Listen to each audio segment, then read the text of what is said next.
আমাৰ ছাত্ৰ-ছাত্ৰীসকল সকলোকে ভিডিঅ'টোলৈ স্বাগতম জনাইছোঁ। আজি তোমালোকৰ অনুশীলনী 13B আৰম্ভ কৰিবলৈ ওলাইছোঁ। ইয়াত যিকেইটা সমস্যা দিয়া আছে এই সমস্যাসমূহ আমি ঐকিক নিয়মতে সমাধান কৰিম। গতিকে প্ৰথম প্ৰশ্নটো এখন গণিতৰ কিতাপৰ দাম দিয়া আছে। এখন গণিতৰ কিতাপৰ দাম 45 টকা। তেনেকুৱা 10খন কিতাপৰ দাম কিমান হ'ব? ইয়াৰ সমাধানটো এনেধৰণে কৰা হৈছে। এখন গণিতৰ কিতাপৰ দাম 45 টকা। এতেকে 10খন গণিত কিতাপৰ দাম কিমান হ'ব? এখনৰ দাম 45 টকা। 10খনৰ দাম বাঢ়িব নে কমিব? নিশ্চয় বাঢ়িব। গতিকে বাঢ়িলে কি হ'ব? এখন কিতাপৰ দাম যি দিয়া আছে তাৰ লগত পূৰণ হ'ব 10। 10 পূৰণ কৰিবা টকা। 45 পূৰণ 10 টকা। তো 45 পূৰণ 10 কৰিলে কিমান পাবা? 450। গতিকে 10খন কিতাপৰ দাম হ'ব 450 টকা। নেক্সট কুৱেশ্যনটো চোৱা। 12খন সাধু কিতাপৰ দাম 300 টকা হ'লে 3খন সাধু কিতাপৰ দাম কিমান হ'ব? 12খন সাধু কিতাপৰ দাম 300 টকা। এখন সাধু কিতাপৰ দাম কিমান হ'ব সেইটো প্ৰথমতে উলিয়াই ল'বা। এখন সাধু কিতাপৰ দাম 12খনৰ দাম 300 টকা। এখন সাধু কিতাপৰ দাম কমিব নে বাঢ়িব? নিশ্চয় বুজি পাইছা কমিব, কাৰণ 12খনত 300 টকা লৈছে। এখন যদি সাধু কিতাপ লৈ কমিব। কমিলে কি হ'ব? হৰণ হ'ব। 300 হৰণ 12।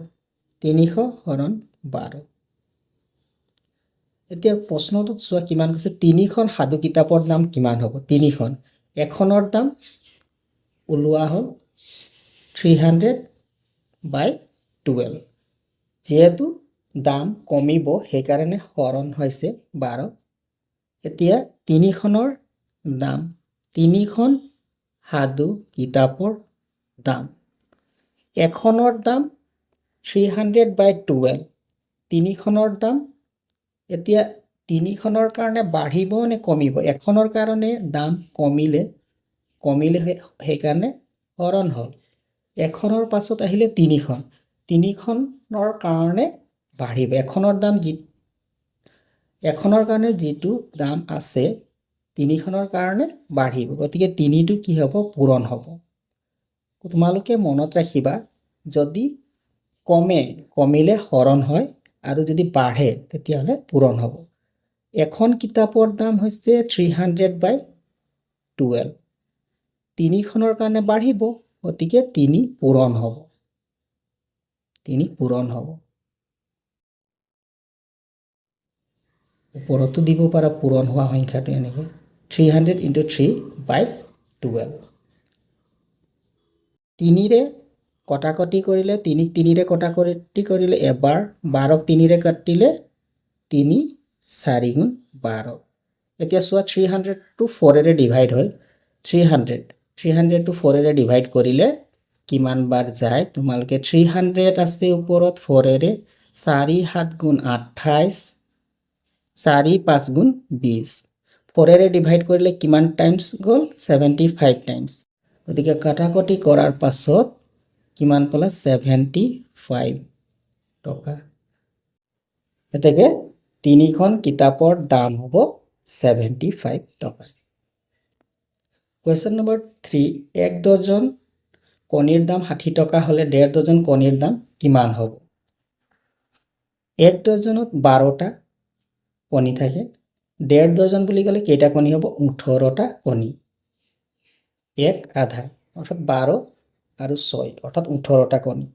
12টা কণীৰ দাম 60 টকা। এটা কণীৰ দাম কিমান হ'ব? 12টাৰ দাম 60 টকা। এটাৰ কাৰণে কমিব, গতিকে হৰণ হ'ব /12 টকা।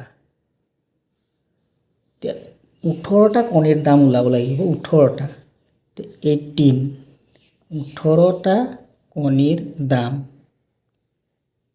60 আছে, 12 আছে, এতিয়া এটাৰ দাম 60/12 18টাৰ কাৰণে বাঢ়িব দাম বাঢ়িলে কি হ'ব পূৰণ হ'ব এই সংখ্যাকেইটাৰ মাজত কটাকটি কৰিবা 18ক 6ৰে হৰণ কৰিলে 6 3 গুণ 18 6ৰে 3 বাৰ গ'ল 12 6ৰে 2 বাৰ গ'ল 60টো 2ৰে হৰণ যায় গতিকে 60 2ৰে হৰণ কৰিলে কিমান বাৰ যাব 30 বাৰ 30 2 গুণ 60 গতিকে কাটাকটি কৰাৰ পাছত কিমান পালা কিমান থাকি গ'ল 30 into 3 30 into কৰিলে 3 3 গুণ 9 0 30 into 3 কৰিলে কিমান পাবা 90 টকা গতিকে 18টা কণীৰ দাম কিমান হ'ব 90 টকা নেক্সট কুৱেশ্যন জেল পেনৰ পেকেট এটাত 5টা কলম থাকে পেকেটৰ সৰ্বোচ্চ খুচুৰা মূল্য 30 টকা দোকানীয়ে 25 টকাত দিয়ে তেনেকৈ 24টা কলমৰ কিনা দাম কিমান হ'ব এটা পেকেটত কেইটা কলম থাকে 5টা কলম থাকে জেল পেনৰ এটা পেকেটত 5টা কলম থাকে তাত পেকেটৰ সৰ্বোচ্চ খুচুৰা মূল্য 30 কিন্তু দোকানীয়ে কিমানত দিয়ে 25 টকাত দিয়ে গতিকে 5টা কলমৰ দাম 25 টকা হ'ল এটা পেকেটত 5টা কলম থাকে গতিকে 5টা কলমৰ দাম 25 টকা হ'ল তেনেকৈ 24টা কলমৰ দাম কিমান হ'ব 5টা কলমৰ দাম 25 টকা প্ৰথমতে এটা কলমত কিমান দাম হ'ব সেইটো উলিয়াই ল'বা এটা কলমৰ দাম এটাৰ কাৰণে কমি যাব কমি গ'লে কি ডিভাইড হ'ব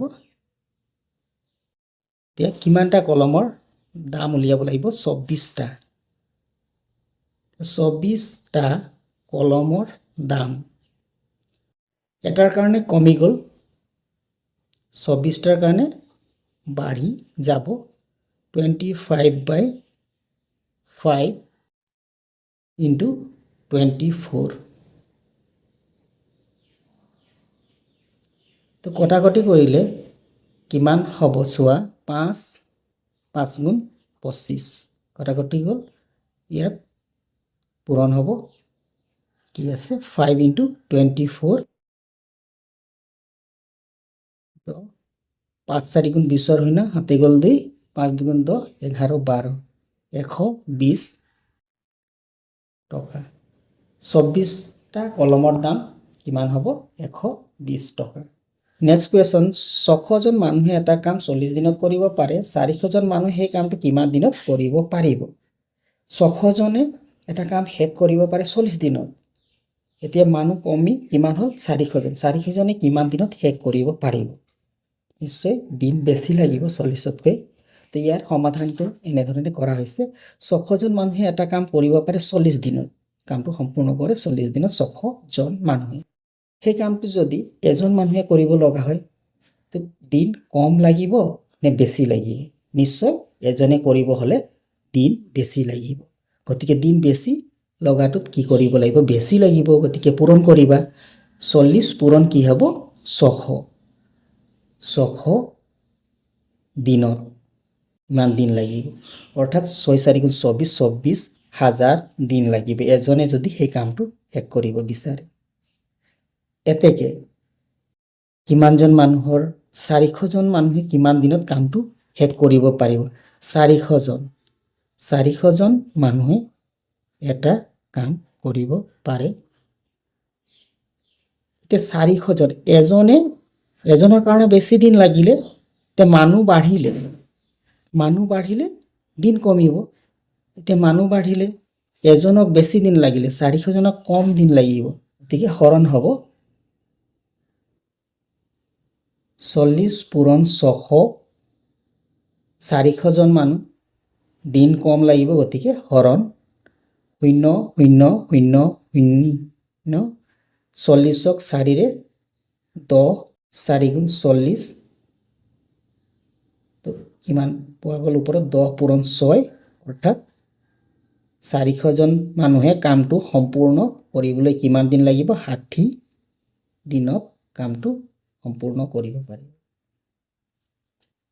কিমান দিনত কৰিব পাৰিব 400 জন তো 60 দিনত কৰিব পাৰিব ইয়াৰ আনসাৰটো